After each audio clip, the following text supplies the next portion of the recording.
আসসালামু আলাইকুম। আমি পলাশ বিন আজাদ।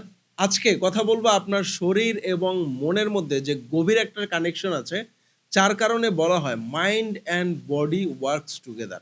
শরীর এবং মন মূলত একত্রে কাজ করে। কিভাবে চলুন আজকের ভিডিওর মাধ্যমে জানি। আপনি কখনো দেখবেন না যে একজন খেলোয়াড় তারা এক্সারসাইজের বাইরে থাকে। ফিটনেস তাদের খুব ডাউন অথবা খুবই বাজে ধরনের ফিটনেস তাদের আছে। কারণ তার ফিটনেসটাই মূলত তার মাইন্ড এবং তার খেলাধুলার একটা বড় আত্মবিশ্বাস এবং তার বড় শক্তি হিসেবে কাজ করে। দেখবেন যে ফুটবল খেলতে গেলে কেউ যদি খুব একদম নুয়ে হেলে পড়ার মতো অবস্থায় থাকে, আপনারা কি তাকে এনার্জেটিক মনে করবেন? তাকে কি খেলায় নিতে চাইবেন? বরং নিলেও তাকে গোলকিপার হিসেবে দাঁড় করায় দিবেন যে, "ঠিক আছে তুমি ভালো খেলতে পারবা না, হয়তো তুমি গোলকিপারের কাছে থাকো।" কারণ আপনাদের মাইন্ডে কিন্তু অটোমেটিক চলতেছে যে ওর মধ্যে দুর্বলতা আছে। ঠিক তেমনি একজন মানুষের যখন ফিজিওলজি ঠিক না থাকে, যখন ফিজিওলজি একটু নুয়ে পড়ার মতো থাকে, দুর্বল থাকে, তখন তার মাইন্ডও অটোমেটিক দুর্বলতার আবেশে জড়িয়ে যায়।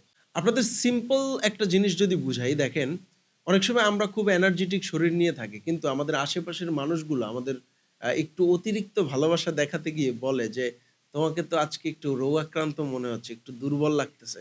তো আপনি সুস্থ, আপনার মধ্যে ফিলিং গুড। আপনি বলতেছেন, "না, আমি আলহামদুলিল্লাহ ভালো আছি।"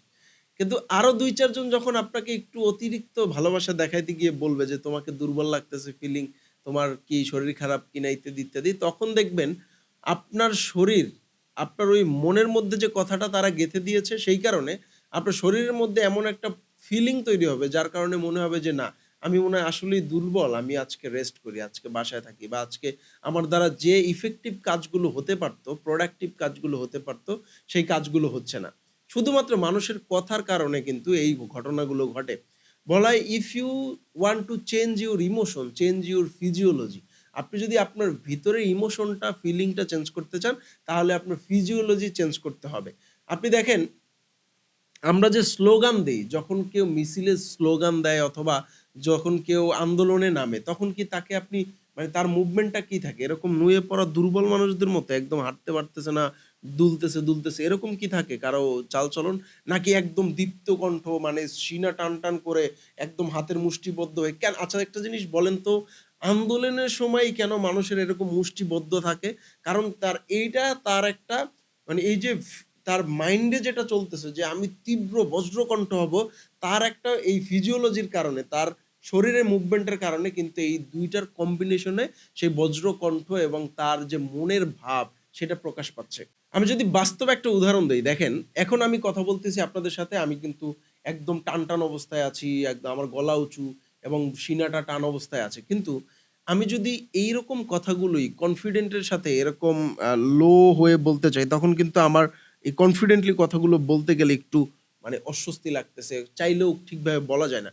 আপনি একটা জিনিস ভাবেন যে বিছানায় শুয়ে জোরে চিৎকার করতে পারবেন?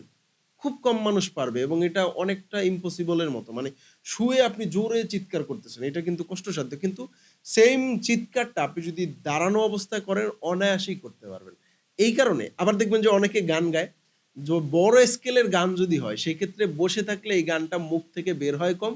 কিন্তু যখন আপনি দাঁড়িয়ে গানটা করতেছেন, বেশিরভাগ যারা মিউজিকে কাজ করে দেখবেন যে দাঁড়ানো অবস্থায় রেকর্ড করতেছে। কারণ দাঁড়ানো অবস্থায় তার কনফিডেন্ট লেভেল, তার ইমোশনাল লেভেল ২ টাই বেড়ে যায়। এখন আপনার মোশন মানে হচ্ছে শরীরের যে নড়াচড়া, সেইটার কারণে কিন্তু আপনার কথা বলা, ফিলিং, এই সবকিছু চেঞ্জ হচ্ছে।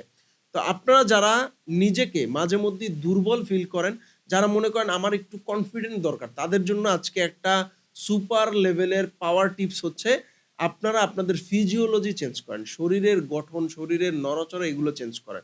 আপনি যদি দৌড়ান, আপনি চাইলেও কিন্তু একদম মানে লো এবং হচ্ছে মন খারাপের মুহূর্তগুলো রাখতে পারবেন না। একটা জিনিস ভাবেন যে কোনো একটা মানুষের মন অনেক খারাপ, কিন্তু আপনি তারে একটা দৌড়ের প্রতিযোগিতায় নামায় দিছেন। নিঃসন্দেহে সে ঠকবে। মানে তার ওই যে মাইন্ডের যে চালচলন আর ফিজিওলজির যে মুভমেন্ট, এই ২ টা সামঞ্জস্য না থাকলে সে হেরে যাওয়ার চান্স কিন্তু অনেক বেশি। আপনাকে পুলিশ ধাওয়া করতেছে, আপনি যদি এই সময় দুর্বল থাকেন, খুব বেশি সম্ভাবনা আছে যে আপনি আগেই ধরা পড়ে যাবেন। তো সবকিছু মিলিয়ে আমাদের মাইন্ড অ্যান্ড বডি, এই ২ টা একসাথে কাজ করে। যে কারণে if you want to change your emotion, change your physiology. আপনি যদি নিজের ইমোশন, নিজের ভিতরের ফিলিং, নিজের অনুভূতিগুলো চেঞ্জ করতে চান তাহলে আপনার ফিজিওলজি চেঞ্জ করতে হবে। আপনি যখন তীব্র বজ্রকণ্ঠ চাচ্ছেন তখন আপনার সিনা টান এবং শরীর হাত মুষ্টিবদ্ধ একদম মানে খুব এনার্জেটিক আপনার ফিলিং আসবে। আর যখন আপনি নিজেকে কুল ডাউন ফিল রাখতে চাচ্ছেন তখন আপনার মুভমেন্ট কিন্তু এই যে এরকম সিনা টান থেকে আস্তে করে ভাঁজ হয়ে যাওয়ার মতো অবস্থা হবে।